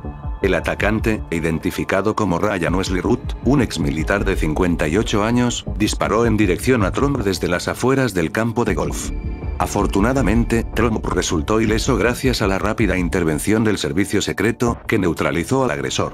Pero ya a la cúspide de toda esta novela tragicómica, y la que definirá no solo el futuro de Estados Unidos, sino de todo el mundo, fueron las ansiadas elecciones presidenciales del 2024, celebradas el 5 de noviembre. En aquellas elecciones, todo el mundo estuvo expectante de lo que podría pasar en Estados Unidos, ya que se auguraban guerras civiles, y algún que otro amaño de un partido u otro. Hasta que después de varias horas, y por una aplastante diferencia, el candidato Donald Trump se convertía en el nuevo presidente de los Estados Unidos, fomentando la esperanza y alegría de los que abrazan las ideas de la libertad, y en general a los que representan a la nueva derecha. Debido a la victoria de Trump en las elecciones presidenciales de Estados Unidos, la influencia y las agendas globalistas de las organizaciones mundiales se han visto suspendidas, y con eso, una pérdida categórica de la nueva izquierda, quien acababa de perder a uno de los países más importantes para llevar a cabo todas estas agendas que perjudican la libertad de la sociedad, Estados Unidos. Dando así una nueva era de paz y libertad, fomentando el cambio de mentalidad de muchas personas que de manera progresiva se encargarán de extinguir las agendas impuestas por la nueva izquierda.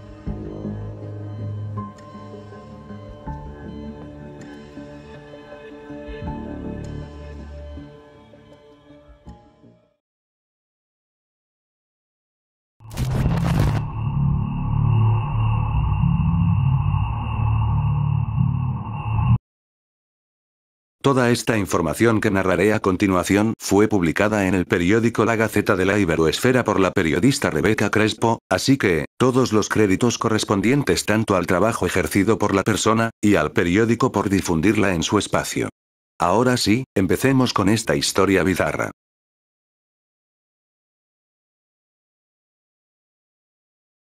Klaus Schwab, un joven académico alemán, fundó la primera conferencia de Davos en 1971. Durante 5 décadas, transformó el evento en una importante cumbre global, con la que atrajo a líderes mundiales, multimillonarios y celebridades. Bajo el liderazgo de Schwab, el grupo pasó de ser una pequeña organización sin fines de lucro a una vasta entidad con ingresos anuales superiores a los 400 millones de dólares y alrededor de 1000 empleados en Ginebra, Nueva York y otras ciudades. Muchos jóvenes profesionales se unieron al foro, ansiosos por marcar la diferencia en el mundo.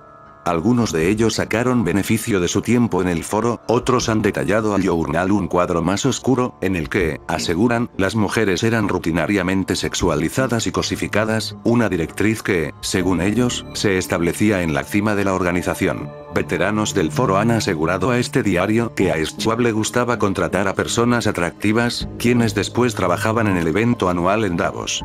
Varios empleados se han quejado sobre el comportamiento inapropiado de los socios. Incluso había un término para el contacto sexual entre VIPs y empleados del foro. Acción blanca sobre azul, por el color de las insignias identificativas que usaban las dos partes durante el evento, detalla este diario. Había mucha presión para ser atractiva y usar vestidos ajustados. Nunca en mi carrera he experimentado que la apariencia fuera un tema tan importante como en el foro, ha asegurado una ex empleada al medio. Según esta mujer, era común que los empleados más jóvenes recibieran propuestas de los asistentes a los eventos del foro. En una cumbre del Foro Económico Mundial en África, recuerda, un CEO le preguntó si quería regresar a su habitación y tomar un whisky japonés especial con él. Ella dijo que no. Otra empleada relata cómo tuvo que rechazar a un ministro de gobierno que la llamó con el pretexto de tener un problema en su habitación de hotel. Cheryl Martin, ex alta ejecutiva de la organización, ha asegurado a este diario que buscó cambios internos para abordar el problema de acoso durante el tiempo en el que estuvo en la junta directiva. Asegura que presionó para fortalecer el código de conducta en Davos y alentar a los empleados a informar sobre cualquier acoso en el evento, pero Schwab y otros miembros de la junta directiva consideraron exagerada su propuesta. En 2018 Schwab decidió cambiarla de puesto quitándole responsabilidades, personal y recursos presupuestarios. Nunca le dijo por qué. Martin renunció unos meses más tarde. Cambié lo que pude, y cuando me di cuenta de que realmente no podía hacer más, renuncié, dijo. El foro mantuvo, y en algunos casos ascendió, a unos 12 gerentes contra quienes se habían presentado quejas específicas a lo largo de los años, según entrevistas con denunciantes y documentos enviados a recursos humanos a los que ha tenido acceso el Journal. Por ejemplo, en 2018, Justina Swiatkowska presentó una queja al Departamento Legal y al de Recursos Humanos sobre Josh Karam, un gerente que la había invitado a tomar algo después del trabajo y la había realizado tocamientos no deseados y besos forzados. También descubrí que no estaba sola, y que había otras mujeres con historias similares. El foro tenía conocimiento institucional sobre el comportamiento depredador del señor Karam, al menos desde la primera queja, pero no hizo nada durante casi 3 años para detener el acoso y cuidar a las víctimas, escribió Swiatkowska en otro correo electrónico al jefe de recursos humanos. Después de quedar embarazadas o dar a luz, varias mujeres vieron cómo su suerte empeoró en el foro, según el testimonio de varias empleadas. Algunas recibieron críticas sobre su labor o perdieron cargos específicos justo cuando regresaron de la baja por maternidad. Y esto pese a trabajar en una organización que ha publicado varios artículos y documentos técnicos, destacando la importancia de apoyar a las nuevas madres en el ámbito laboral. The Wall Street Journal se hace eco, entre otros, del caso de Topaz Smith, empleada en la oficina de Nueva York, quien se unió al foro en 2022 y dio a luz gemelos en 2023. Una semana antes de regresar de la baja por maternidad en febrero, le informaron de que su puesto había sido eliminado y se le ofreció un puesto temporal de 6 meses. Semanas después el foro contrató a otra persona para ocupar un puesto con el mismo título de responsable de socios que ella había tenido hasta el momento. Es una institución psicológicamente violenta y no entiendo cómo tienen la credibilidad para escribir informes sobre la brecha de género y dictar cómo se manejan globalmente las economías e industrias, ha asegurado Smith. Debido a este largo viaje que aún estamos recorriendo en este video, sabemos que este tipo de cosas ya no nos sorprenden demasiado y que incluso ya lo teníamos previsto, construyendo una vez más la idea de que estas élites que gobiernan sus espacios disfrazados de organizaciones mundiales sin fines de lucro, tienen la nariz bochornosamente puesta en todos los gobiernos del mundo, con el fin de que, como ya saben, ejecutar varias agendas para pulverizar la soberanía de las naciones y conseguir la gobernanza global.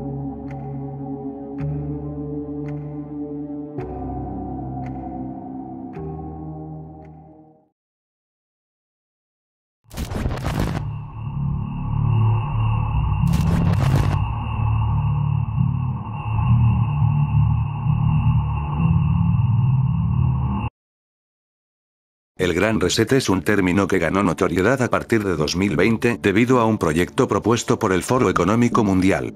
Este concepto fue presentado como una respuesta a las profundas disrupciones económicas, sociales y políticas causadas por la pandemia del virus. El Gran Reset busca repensar y transformar las estructuras económicas y sociales del mundo para construir un futuro más equitativo, sostenible y resiliente.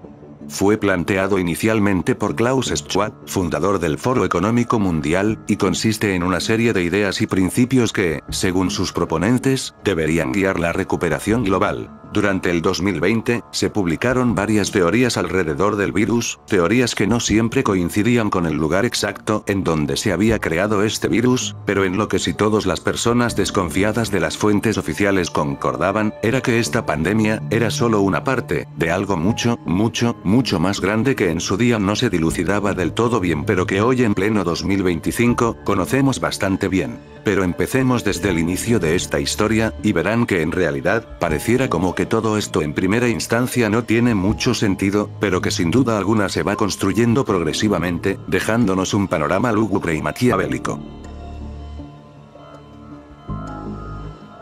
Jesse Ventura, expolítico, luchador profesional de wrestling, actor, etc. fue el presentador de un programa estadounidense emitido desde el 2009 hasta el 2012, llamado Teoría Conspirativa con Jesse Ventura, en la que, como su nombre lo indica, se dedicaba a buscar la verdad dentro de las teorías de conspiración que más relevancia tenían en Estados Unidos durante esa época. En este programa se tocaban temas bastante interesantes, y que generó mucha popularidad entre esos años, debido a que este tipo de contenidos emitidos en televisión era algo que no se veían todos los días, generando mucho interés y morbo acerca de las aventuras que iban teniendo Jesse Ventura y su equipo. El programa estuvo involucrado en varias polémicas, pero uno de los episodios que quedarían en la historia de la televisión estadounidense, y que posteriormente sería una de las causas de su cancelación en 2012, fue el episodio 4 de la temporada 2, llamado La conspiración del Estado policial, en la que Jesse y su equipo investigaban sobre unas acusaciones que apuntan a que el gobierno tiene un plan para declarar la ley marcial y encerrar a millones de ciudadanos estadounidenses en campos de internamiento. Mientras que Jesse y su equipo se adentran mucho más al caso, parecieran darse cuenta que hay algo mucho más raro de lo que las teorías afirmaban, ya que en estos campos de internamiento se encontraban excesivas cantidades de ataúdes amontonados en la zona. A lo que ante tal descubrimiento, Jesse Ventura tiró un comentario que sacudiría al mundo, 10 años después. Ellos admiten que tienen pilas almacenadas para una pandemia biológica. Este es el pretexto perfecto para introducir ley marcial usando el miedo generado por una pandemia. Lo más interesante es que este avistamiento hecho en un programa de televisión solo sería de momento la punta del iceberg. Esto solo dio el inicio a lo que en años posteriores terminaría sucediendo.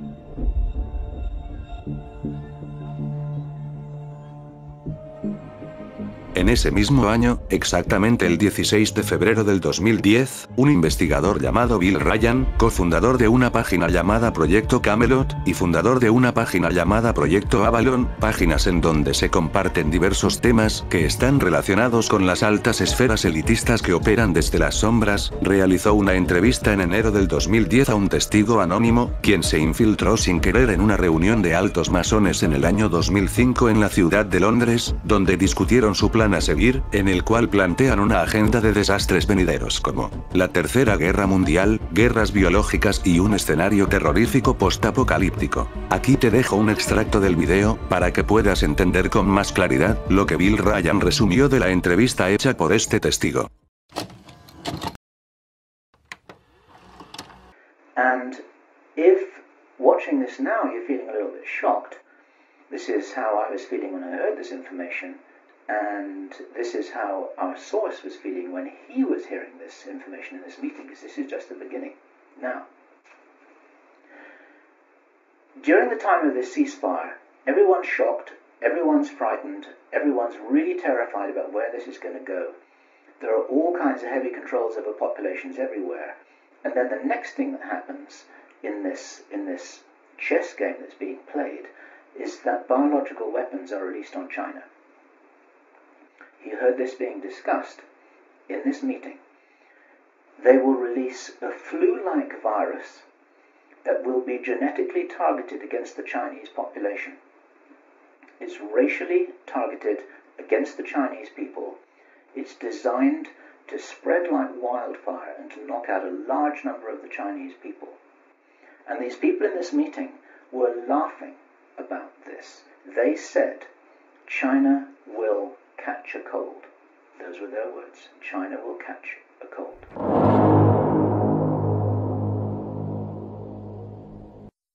También, se puede acceder a la entrevista completa, pero en formato de texto, por lo que de la misma manera, dejaré un extracto de ella, para que puedas entender mucho más a fondo. Sí.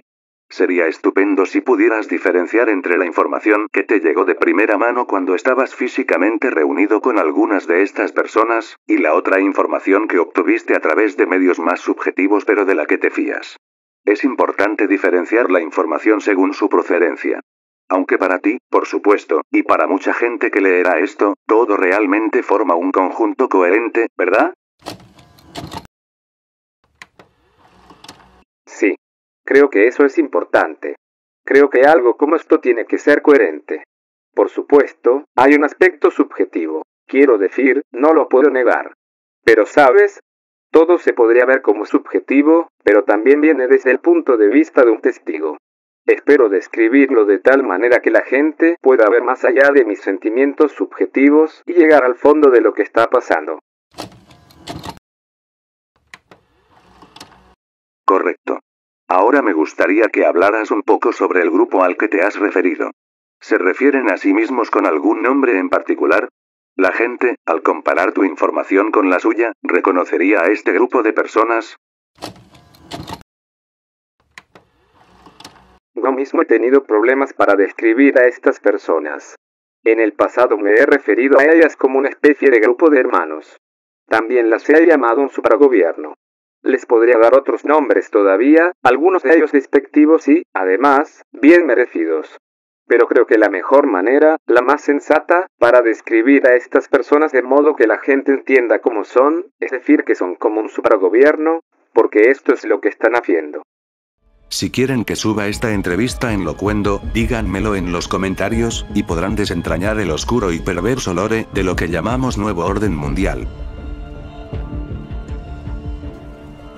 No hay duda de que aquella entrevista fue una de las evidencias más reveladoras que se han podido recolectar con respecto a este tema llamado globalismo, y que sin duda no sería la única evidencia que veríamos surgir, ya que como dije, esto es solo la punta del iceberg. 5 años después, en 2015, Bill Gates daría una charla en TED, el 3 de abril del 2015, sobre lo que sería la próxima pandemia que podría azotar al mundo. En aquella entrevista, el cofundador de Microsoft decía que el mundo, pese a haber sobrevivido a muchas catástrofes, la que vendría sería una amenaza que la sociedad actual nunca había contemplado y que por ende, no estaríamos preparados para afrontarla y mucho menos de neutralizarla. Esto abrió un sinfín de opiniones, en las que muchas personas teorizaron que Bill Gates sabía algo que estaría por llegar y que nos estaba dando, más que un pronóstico, una amenaza. Aquí dejo un extracto de la charla, para que puedan reflexionar sobre lo que Bill Gates nos dijo en el lejano 2015.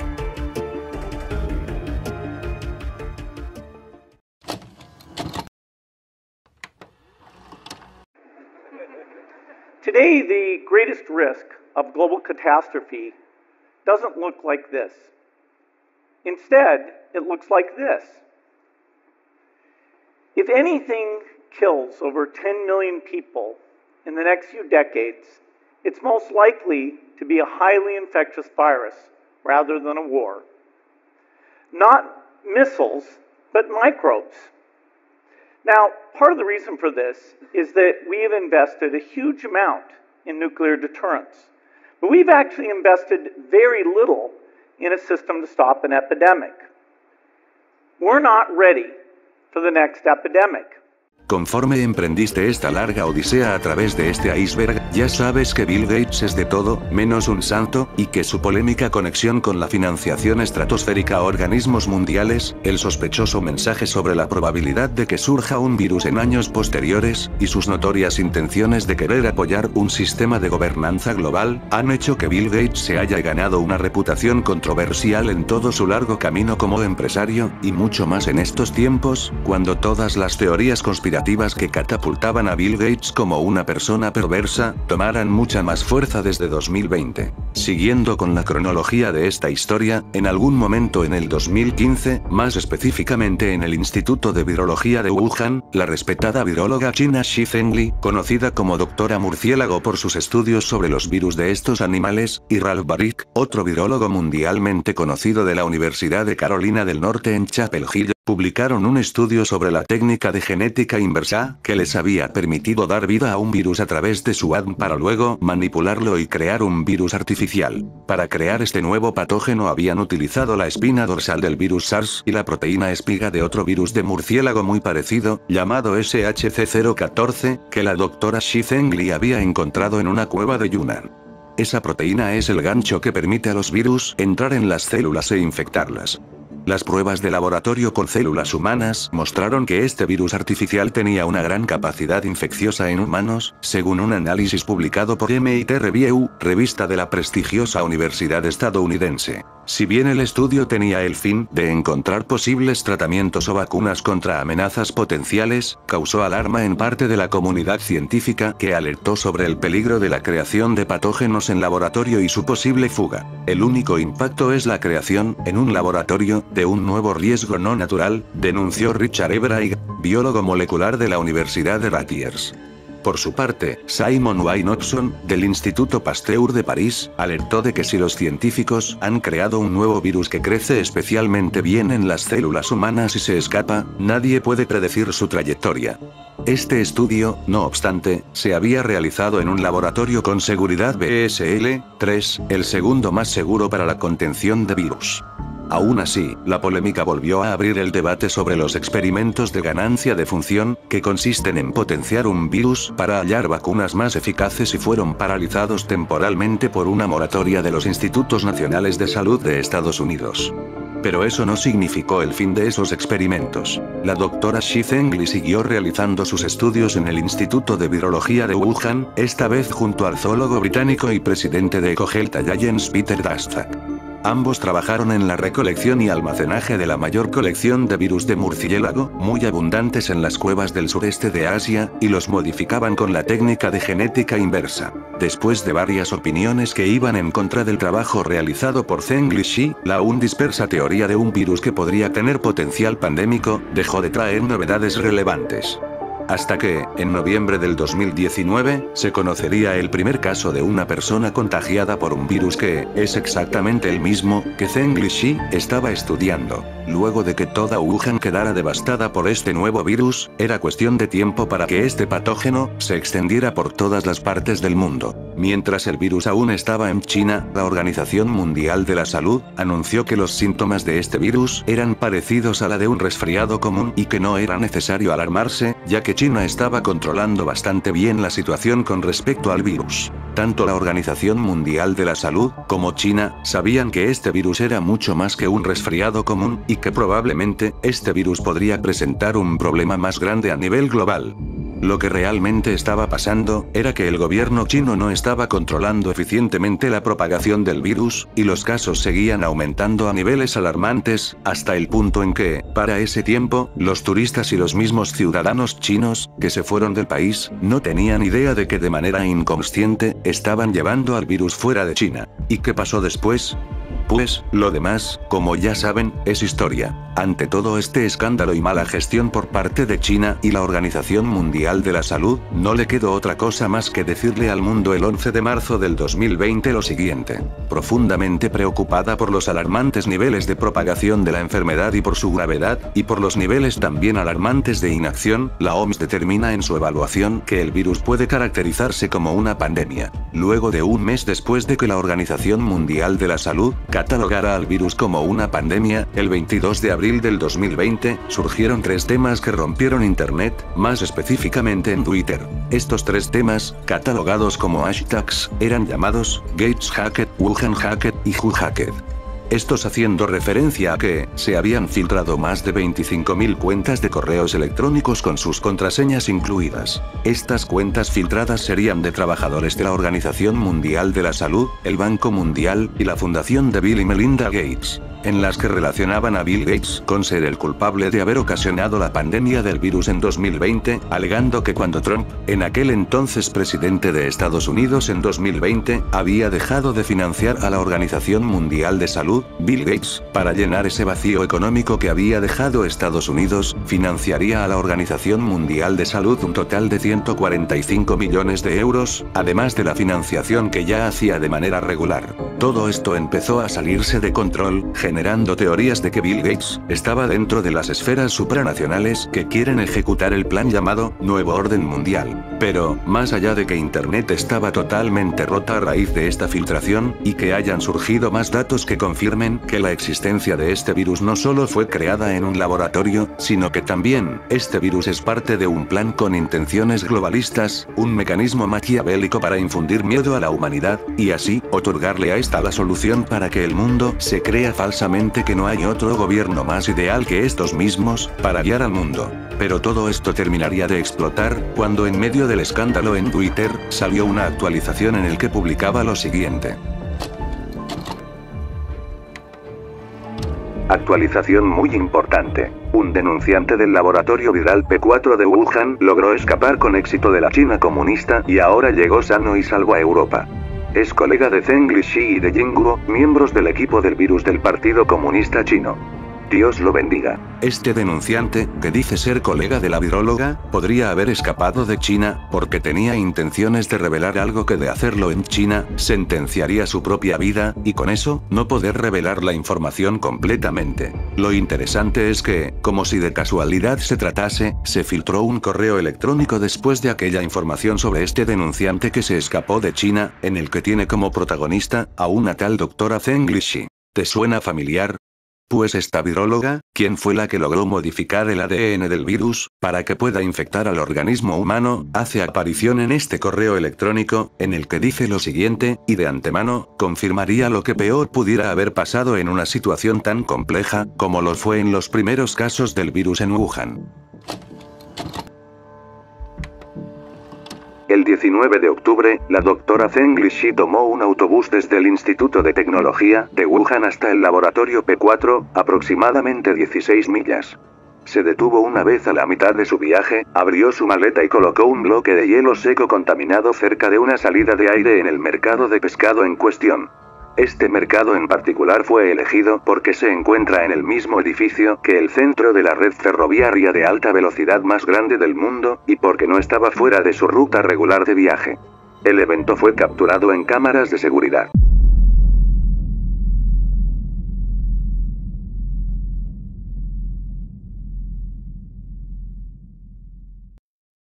Por lo que básicamente, Zheng Lixi se aproximó al mercado de pescado, dejó el cubo de hielo cerca de una salida de aire, y se alejó del lugar, mientras que el cubo, que aparentemente retenía al virus, se iba descongelando lentamente, sin que nadie se diera cuenta que en aquel cubo yacería la llave al nuevo orden mundial. ¿Es acaso la viróloga Zheng Lixi parte de este plan blasfemo? ¿Será acaso la razón del por qué la Organización Mundial de la Salud se pronunció muy tarde para que todo fuera de acorde al plan? ¿Será acaso que el testigo de Bill Ryan tenía razón en cuanto a un plan que constaba en infiltrar un virus en China, para poder tener vía libre, y poder seguir con lo establecido en la agenda globalista?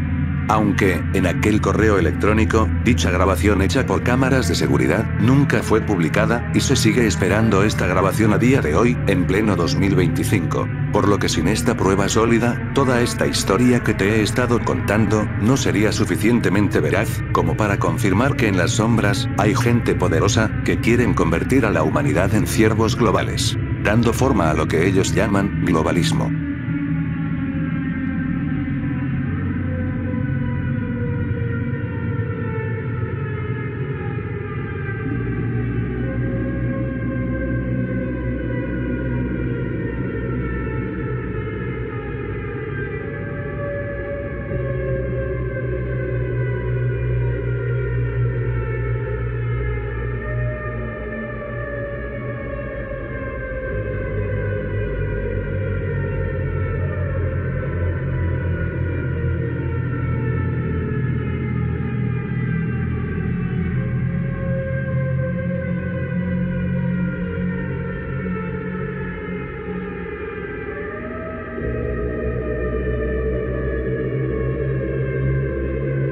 Y bueno panas, este ha sido el video de hoy. Si les gustó ya saben, denle like, suscríbanse y compartan este video para que más personas puedan verlo, te lo agradecería mucho. Sin más que decir yo me despido, cuídense, y hasta la próxima.